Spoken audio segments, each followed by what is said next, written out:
What's up, everyone? Welcome to True Food Reviews. I'm Mark. I'm Nick. And today we're looking at a very strange little invention, the sugar apple. Sugar apple, or the sweet sop is The also sweet known. sop. So the sweet sop is native to the Caribbean, Central America, and Northern South America. I just launched right into the facts. Sorry, I was trying to get it to focus so that people could see that it kind of looks like an armadillo had a baby with a cauliflower. Yep, I can see that. We always say some facts in case you don't know. I'm going to assume you don't know. So Yeah, I'm just I think launching so. right into the facts. Caribbean, Central America, and Northern South America is where it grows, but it's actually become very popular in Asia too. It's a relative of the custard apple and the sour sop, not surprisingly. But this was a sour sop. No, this is a sweet sop. Oh. As well as the cherry moya, the adamoya, and the alligator apple in Florida. So one interesting thing about this is that the sweet sop is known as a Buddha head fruit. It's most enjoyable before it softens completely, so you don't want it to be as soft as a custard apple. Okay, well, this is fairly soft. It ripens and spoils very quickly, so that's a little bit of concerning for us, because if you don't catch it at the right time, it might be a bad experience, and we don't know enough to know if we're catching it at the right time. Like most tropical fruit, it's recommended that you do not chill this, so we're doing it right in that sense. And it's important to note that these do not apparently ship well.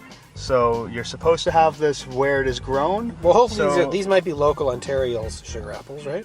I'd be surprised, but you never want to rule it out. So I think that the experience we're having may not be the typical experience, but we're going to bring it to you anyways and see what happens. Okay, well, got the True Food Reviews official knife. I'll just cut into this and then pass it over to Nick, and then we can have a little look-see and see what we got inside here. It makes an interesting noise as you cut it, kind of like I'm cutting open a shoe. I'll try not to cut myself here. We have had some blood on True Food Reviews before. Let's try not to. Oh, okay. It's important also not to eat the seeds, so there are quite a few black seeds in there. You do not want to eat Throw them. them in the garbage bag.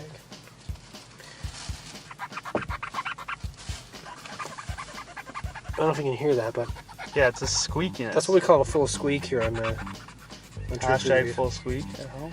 Oh, yes. Well, you say you're not supposed to eat the seeds, but they are kind of in the whole They thing. are very prominent, that's for sure. So I'm going to flick out a few if I can, and then You can just pass. I'll just pass you one of these. That really is a full squeak, eh? Yeah. Alright, well, why don't you grab a section of mine? We won't bother cutting open this other one just yet, unless we just can't wait to get our hands on another one. So I think that if you're not meant to eat the seeds, you're really supposed to cut this open and then work away at it with your knife. As you can see, the seeds are really in there. Have you taken a bite? Yep. Just a nibble. I'm not comfortable saying anything just yet. No. Okay, well, I'll get into it now if you're... Yeah, go for it.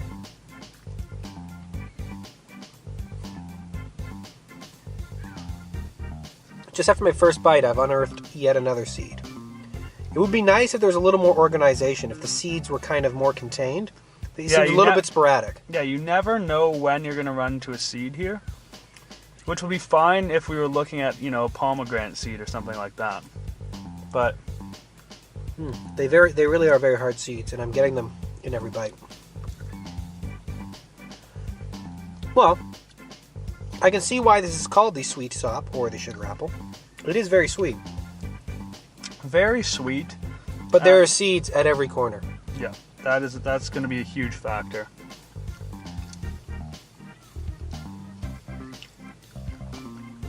It would have been nice if they made the seeds edible, because then you could just kind of eat this like a watermelon. I think that this is a fruit that you probably want to...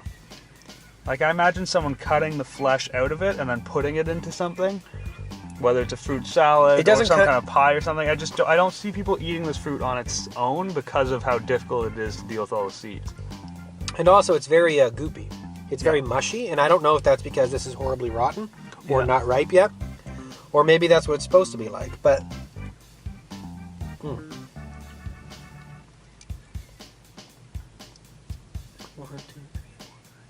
I'm at 9 seeds and counting, and I would anticipate in my sections over here, there's probably 3 times as many as that.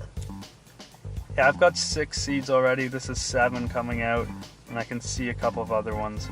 It definitely is easier the way I just got doing 2. it with a knife. Yeah. Well, I'm enjoying this so far, actually. Yeah, from a pure flavor and texture point of view, it works. Well, I don't know if I like the texture so much, but I thought I just didn't know what I was expecting.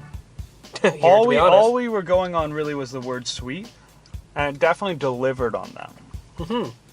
But it's not too sweet.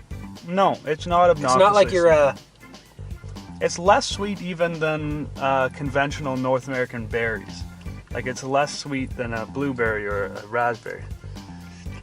I mean, it's possible that in North America, people are just accustomed to a certain level of sweetness that the manufacturers in, was this Thailand?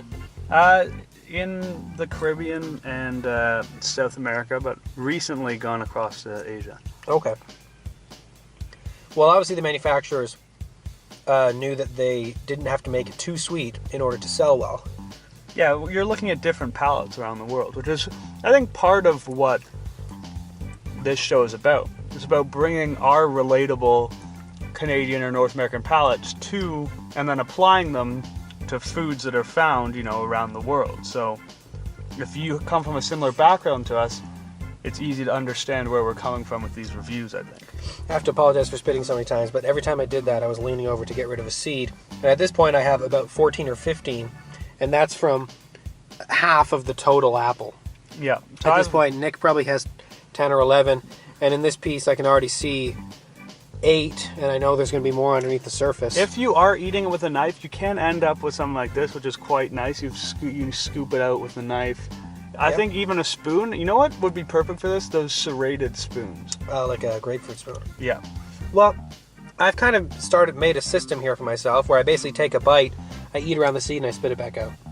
And it's working pretty well for me at this point. For that reason, I can see it'd be better to eat this outside where I could just go munch, munch, spit, munch, munch, spit. Yep, good picnic fruit, that's for sure. I'm always looking for a good picnic fruit. Yeah, I think most people are in today's day and age. Are you comfortable giving it a grade yet? I realize I just opened a new one as we're about to grade it. That's all right. Are you comfortable giving it a grade? I am. Assuming that this is a good sweet sop and not a horribly rotten one, which would explain the mushiness, but assuming we have what is a standard sugar apple, I'm willing to give this a B.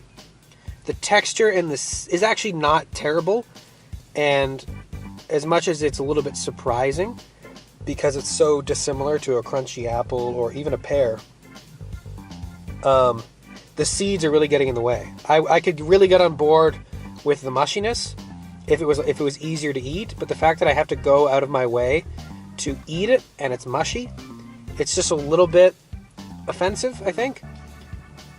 Yeah, for me, if this were But the flavor's there for me, and the sweetness. It's actually not too sweet, which I like. Flavor is definitely there. I was concerned that this would be like a sugar overload.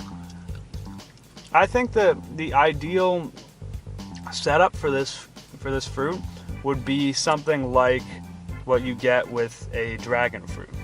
If you could just open it up, cut it in half, and then just scoop it out like it's pudding, because that's kind of it is a relative of the custard apple, as we discussed earlier. That would be perfect, but because these seeds keep getting in the way, it hampers the experience. It doesn't make me want to reach for these. It doesn't make me want to buy this at the grocery store. I'd give it a B2. I think it's worth trying, but I think it's just a little bit too much aggravation to make it part of your daily or weekly routine. All right. Well, I would definitely suggest everybody tries this at home. Yeah. If you're not doing an eat and watch, then I say pick up a sweet sop or a custard apple from your local not South American related food to market. custard apples. We're not. This is a sweet sop or sugar apple. Sugar apple, I'm sorry. Custard apple may be seen on a later episode. Oh, one can only hope. Well, that's it for this episode of True Food Reviews. I'm Mark, I'm Nick. and stay groovy. Yep.